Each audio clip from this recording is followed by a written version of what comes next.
Great rewards don't wait, so why should you? Through the Invigor Book and Buy Grower program, you could earn a $30 per bag rebate when you book all of your Invigor hybrid canola by November 14th. Talk to your retailer. Terms and conditions apply.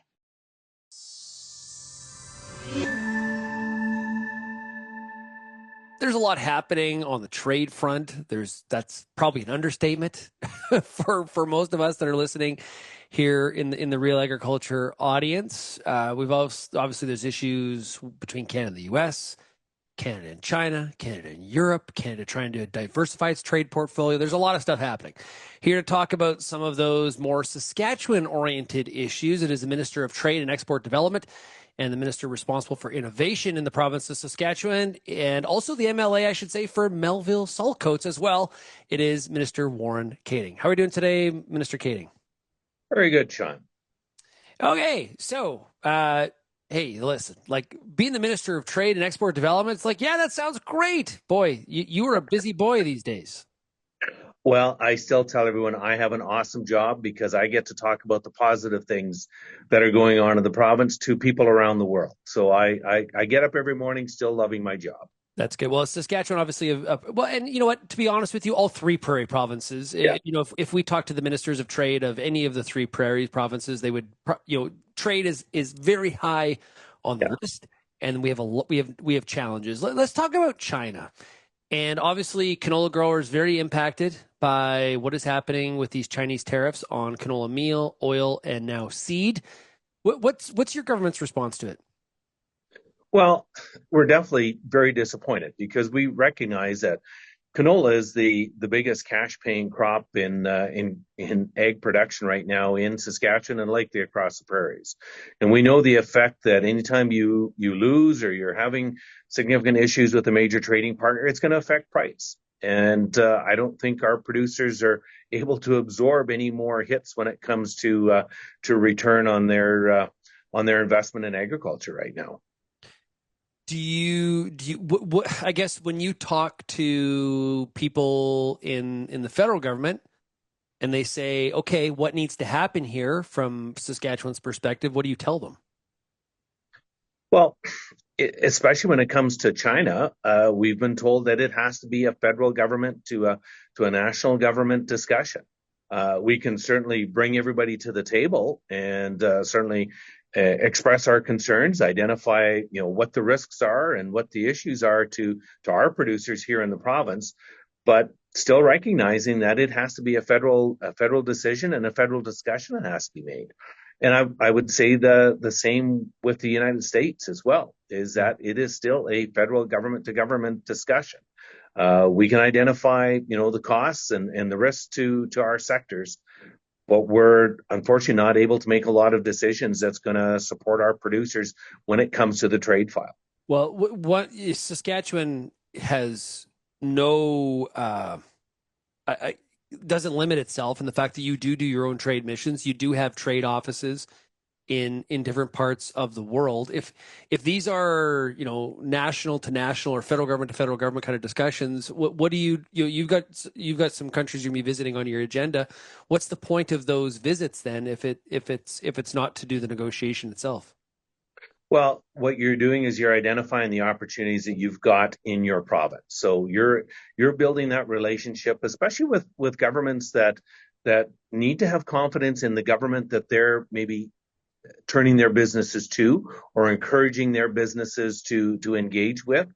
They need to have the comfort and the confidence that they are sending their sectors, their businesses to a friendly country.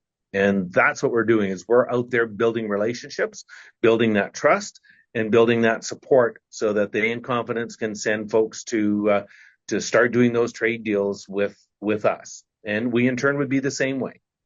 Now you've got a trade mission here very shortly. Where are you headed?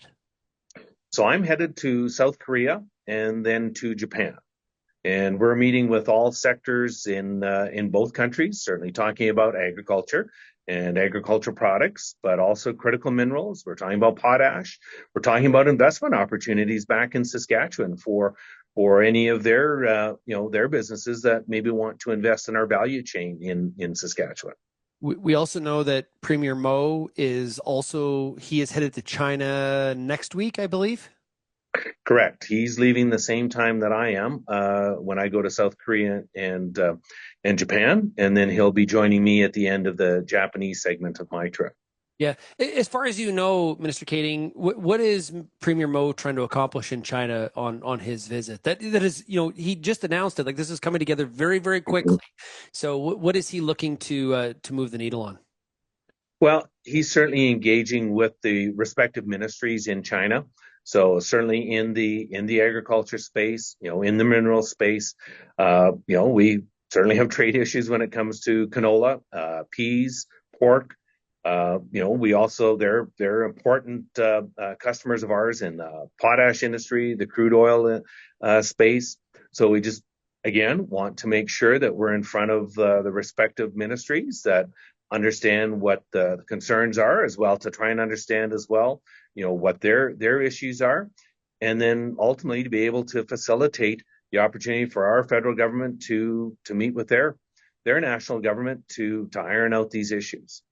Mr. Kaeding, you in your past career were a farmer. That's actually, you and I were both seed growers. We're both recovering seed growers, if we want to put it that way. You know firsthand some of the impacts of some of these trade issues. But what are you hearing from farmers within the province about some of this stuff, like the canola tariffs, for example? I would say they're extremely frustrated. They've told us in no uncertain terms that they really don't want subsidies or support. They just want to be able to trade in a free and open market. Now, whether we actually have that opportunity anymore, I'm not sure. But I'd say they just want to take the political frustrations out of them being able to market their commodities. I think they're all very good at assessing risk and understanding that. But when you start throwing political issues on top of that, then that ultimately they're having a difficult time trying to navigate what the risk is associated with that. Yeah, I'm hearing the same thing.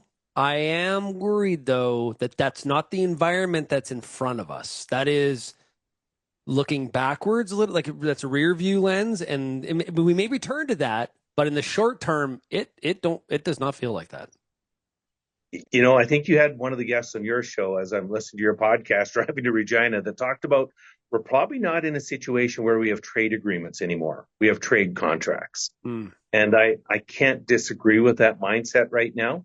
I'd say a little nervous that if President Trump is successful in what he's trying to accomplish here, that will enable other countries to go down that same path.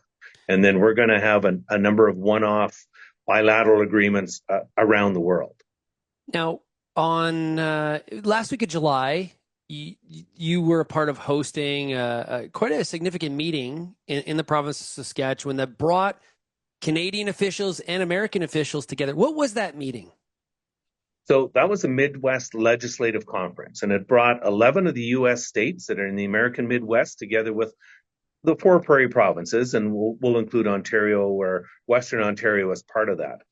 And ultimately, they get together once a year, and somebody in those 15 jurisdictions is going to host the annual event, and we just talk about issues, whether it's to do with certainly with agriculture, energy, education, healthcare. We have a lot of commonality amongst kind of that main trading core. And if you look at where Saskatchewan does the majority of trading with the U.S., it is in that American Midwest. Certainly, in most of those states that were involved there would be in our top 10 of the states that we do business with as Saskatchewan exporters.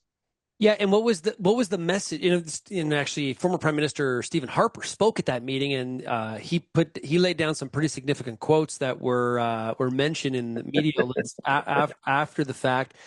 But obviously, trade deemed to be important, but there are some issues that both countries would like to sort out. And I'm assuming the message kind of was, listen, Canada is not China, and let's focus on where the real problems are. Or am I putting words in people's mouth? No, I think you've got that encapsulated very well, Shaun, is that ultimately, we're a very integrated marketplace between the U.S. and Canada. I mean, we're both each other's major trading partners. And we have a lot of commonalities. We have a lot of synergies. We have a lot of products that we each would be far better off securing from each other than to go outside of that North American dynamic. And as someone said, this is probably like a family gathering where you can't agree if you're cheering for the Edmonton Oilers or the Calgary Flames. And so you've just, found a common ground that we need to kind of go to. Maybe avoid the conversation for now because there's not much that either one of us are going to be able to control in that. But ultimately, just to find that path forward, recognizing that all terms come to pass, that there will be trade beyond this. We've gone through this before, unfortunately. We've managed to come through on the other side. Yes, there is a bit of hurt that we're going to experience on both sides of the border, but we certainly need to find that path forward that we can build in each other's synergies and ultimately become kind of that North American powerhouse that I think everyone in that room, whether they're Democrats, Republicans, or NDPers or Conservatives, certainly recognize that we have that ability to move forward that way. Or we can be polite and say, what, we can agree to disagree on Flames and Oilers, but we know you should be cheering for the Flames. Let's be honest here.